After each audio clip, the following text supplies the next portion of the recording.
बड़ी खबर पाकिस्तान से जुड़ी हुई। भारत के डर से पाकिस्तान के बाजार में खलबली मची हुई। सोचने से पहले बच्चों का सोचो,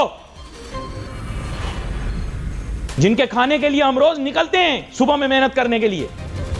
फिर उसके बाद क्या होगा भाइयों? रुक जाओ, एक्सक्यूज मी, स्टॉप। फिर उसके बाद होगा फॉल आउट।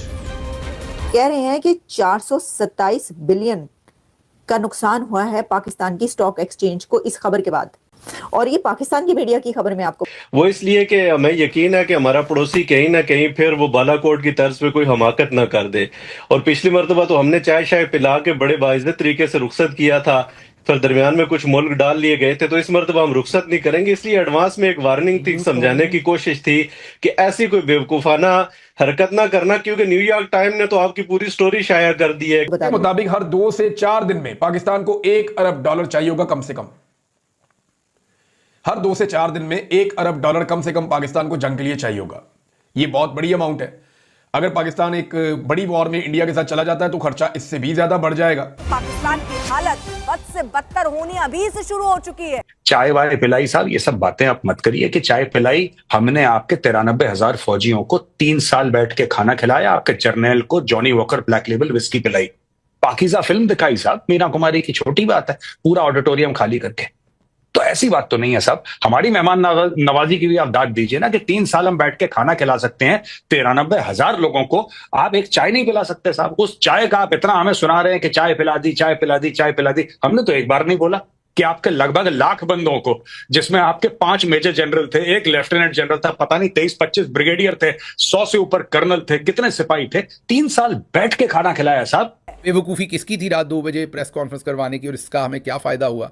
और ये अब इसमें भी आप बड़ा कोई स्ट्रेटेजिक डेप्थ बताएंगे, वो आपको नहीं पता। ये हम प्रेस कॉन्फ्रेंस ना करते तो ये हो जाना था। ऐसी फजूल कहानियां जिनका कोई लेना देना नहीं हकीकत के साथ। आलमी सतह पर हमारा मौक़िफ़ वाज़े नहीं हो पाता या कबूल नहीं किया जाता, जबकि इसके बरक्स भारत जो है उसके मौक़िफ़ को मान भी लिया जाता है, भारत के मौक़िफ़ को तस्लीम कर भी लिया जाता है, पाकिस्तान पर दबाव भी डाला जाता है। मैं बड़ा डरा हूं यार, मैं बड़ा घबराया हूं।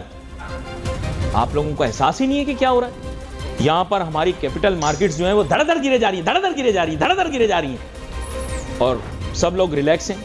आप ऐसे क्यों नहीं करते? एक जहाज़ पकड़ें और मोदी साहब के पास जाएं, ख्वाजा साहब, और जाके उनके पाँव को हाथ लगा के आप माफ़ी मांग लें। मतलब हद है यार। आपको ये स्टेटमेंट क्यों देनी चाहिए कि अल्लाह करे कि ऐसा हो जाए? कम से कम अपने पाँव पे तो खड़े हो ना। ब्लड बात हुआ वो 427 बिलियन रुपीस का बताया जा रहा है। तो ये अरबों रुपए का जो नुकसान हुआ स्टॉक एक्सचेंज को, जो लोगों के इन्वेस्टर्स के जो हैं पैसे जो डूबे इस खबर की वजह से, उसका जिम्मेदार कौन है? उनके पैसे कौन लौटाएगा? तो चाचा, फिल्म फिनिश, खत्म, दी एंड।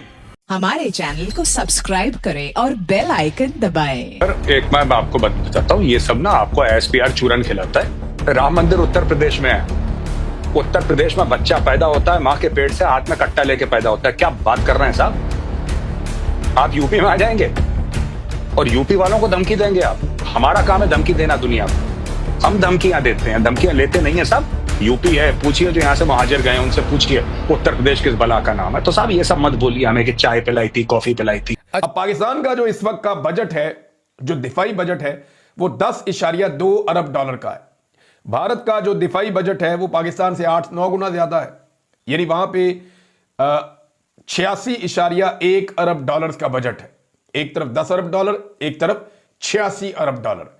तो ये इतना बड़ा फर्क है पाकिस्तान के और भारत के दिफाई बजट में। लेकिन अगर जंग शुरू हो जाती है तो ये खर्चा बहुत बढ़ जाता है। फिर बात इस बजट से आगे निकल जाती है। फिर जंगी बुनियादों पे फैसले होते हैं ना। आपको हथियार चाहिए होते हैं, सपोर्ट चाहिए होती है, नई चीजें चाहिए होती हैं, बहुत सारा फ्यूल चाहिए होता है, बहुत सारी सपोर्ट चाहिए होती है, आप लॉबिंग करते हैं, बहुत सारा पैसा आपका अंधाधुंध खर्च होता है। तो जंग का बिजनेस जो है वो बड़ा फायदेमंद बिजनेस भी है, जो लोग इसके बिजनेस को समझते हैं।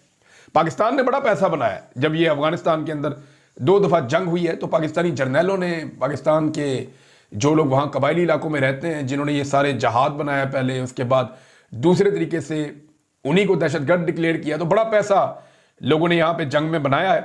तो अब इस वक्त पाकिस्तान अगर इस जंग के अंदर जाता है तो पाकिस्तान का जो रोजाना का खर्चा होगा, ये कुछ इंटरनेशनल रिपोर्ट्स हैं, मैं आज पढ़ रहा था, उनके मुताबिक हर 2 से 4 दिन में पाकिस्तान को $1 अरब चाहिए होगा कम से कम। हर 2 से 4 दिन में $1 अरब कम से कम पाकिस्तान को जंग के लिए चाहिए होगा। ये बहुत बड़ी अमाउंट है। अगर पाकिस्तान एक बड़ी वॉर में इंडिया के साथ चला जाता है तो खर्चा इससे भी ज़्यादा बढ़ जाएगा, क्योंकि आप एयरफोर्स को मैदान में उतारते हैं, फिर आप बड़ी फौज जो है वो आपकी लड़ती है, इसके अलावा आपकी जो बहरिया है उसको भी लड़ाई करनी होती है। तो ये जब 3 फ्रंट खुल जाते हैं तो सिचुएशन बिल्कुल बदल जाती है। फिर आजकल जो है वो मिसाइल्स का दौर है, रेडार्स का दौर है, एंटी एयरक्राफ्ट जो सिस्टम है, जो ऑटोमेटिक सिस्टम्स हैं उनका दौर है।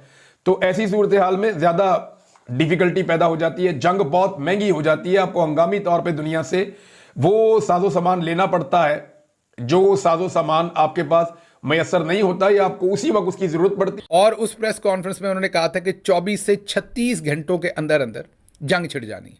ये तकरीबन अब उस बात को गुजरे हुए 45 घंटे हो गए जब उन्होंने प्रेस कॉन्फ्रेंस की थी। तो 24 घंटे भी गुजर गए और 36 भी गुजर गए, तो जंग नहीं छिड़ी।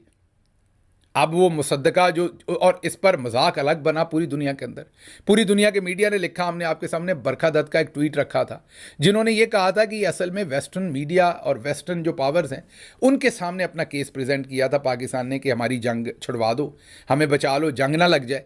तो उनको ये पुरानी प्ले बुक है, उन्होंने कहा था और उनके सामने अपना मुद्दा रखा था।